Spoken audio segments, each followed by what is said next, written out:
breaking news for Central and South America. If you're not familiar with my channel, I report the news for Central and South America with a special attention on Medellin, Colombia, and Colombia as a whole. I have a few good stories for you today, so make sure you stay to the end. It's a little bit shorter than yesterday. Let's jump into the first story right away. The acting U.S. Ambassador John McNamara returned to Colombia. Today will be his first meeting with Gustavo Petro. The Chargé d'Affaires of the United States Embassy in Colombia, John McNamara, returned to the country following the diplomatic tensions that have confronted the governments of both countries in recent days. McNamara's visit coincides with his participation in an event scheduled for Rio Negro, Antioquia. The International Aeronautical and Space Fair is one of the official activities scheduled for this Thursday and will feature national and international representatives from the sector. Also in U.S.-Colombia relations, the U.S. Secretary of Homeland Security addressed relations with Colombia following the diplomatic crisis between the two countries. "We hope to have a better relationship there," she stated. According to U.S. official Kristi Noem, Trump is working very hard to build relations between the two countries and to bring home his citizens who are committing crimes in our country. The document Gustavo Petro sent to Donald Trump, translated and officially delivered, does not bear the Colombian president's letterhead or signature, according to the Colombian foreign minister. This letter comes amid heightened diplomatic tensions between Colombia and the United States, sparked by comments from the Colombian president suggesting the possibility of U.S. government involvement in a supposed coup d'etat in Colombia. The letter sought to clarify the allegations and restore bilateral dialogue. According to El Tiempo, the crisis began after Petro suggested in Cali that Secretary of State Marco Rubio might be plotting to remove him from power. He later sent a letter to Trump and distanced himself from his statements. Responding to questions at the Department of Homeland Security press conference, Homeland Security Secretary Kristi Noem expressed surprise at the letter's dispatch, but emphasized the Trump administration's interest in strengthening ties and repatriating citizens who have committed crimes on U.S. soil. Trump is working very hard to build relations between our two countries and to ensure we bring home citizens who are in our country illegally committing crimes, Noem said. Next, an economic update from Colombia. In 2025, Colombia exports to the U.S. and China dropped by 20%, primarily due to the declining oil and coal prices.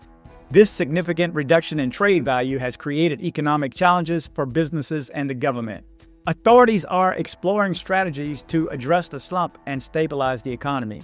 The decline reflects broader global market trends impacting commodity-dependent economies like Colombia, raising concerns about the country's trade balance and long-term economic stability. Next up, a music festival in Medellin. Medellin's Altavoz 2025 Music Festival begins on July 11th, featuring 70 bands performing across genres such as punk, hip-hop, and rock. The event is a major part of the city's cultural calendar, drawing thousands of local and international fans, held at various venues. Altavoz highlights vibrant music scene and its growing reputation as a global cultural destination. The festival showcases both established and emerging artists, reinforcing the city's influence in the international music community. Next up, a new airport coming to Colombia. In 2025, Colombia will launch a new international airport, allowing travelers to bypass Bogotá for international flights. The project aims to improve tourism by connectivity by creating an additional global gateway. While specific details about the airport's location and completion timeline are still emerging, the announcement has sparked excitement.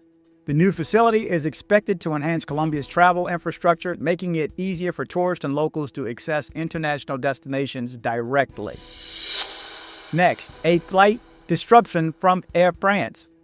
An Air France flight from the U.S.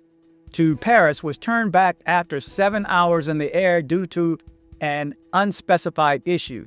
The mid-Atlantic U-turn forced passengers to endure extended travel time, leading to frustration and widespread complaints on social media. The incident has prompted scrutiny over Air France's communication with passengers and the reliability of its long-haul operations. Authorities and the airline are investigating the cause of the disruption to prevent future occurrences. Lastly, a U.S. citizen has been denied entry into Colombia. On July 4th, 2025, Migración Colombia denied entry to a U.S. citizen at Jose Maria Cordoba Airport in Rio Negro, Antioquia. The individual was flagged by the Ángel Watch system, a U.S.-based tool for alleged abuse against young ones. Authorities identified the person as a potential risk and returned them to their country of origin. This action is part of Colombia's heightened efforts to block individuals with offense histories, especially in Medellin, where combating exploitation is a priority. The case adds to multiple inadmissions in 2025 aimed at protecting vulnerable populations. So there you go. You're up to date with the latest news all over Latin America, Mexico, wherever I could find the stories. Again, I need the feedback. I need the likes. If you like this format right here, the likes help. It helps me know you like the format and continue on. And if I get more than 10 likes, I mean, if 1 out of 10 of you guys hit like, that's average. So if I get 13 out of 100 of you guys to hit like, that will be beneficial. So go on down and hit like. It will be greatly appreciated. Again, thank you guys for watching. Remember to travel, but travel safe. So, hey, girl, thanks for coming by my place. No worries. You mind if our girlfriend can come by with us? Hell no. This why I watch dcbornrob. Headed to Medellin, Colombia? See my guy Andres with Nomad Travel for safe airport pickups and drop-offs and tours. Contact information in the description below.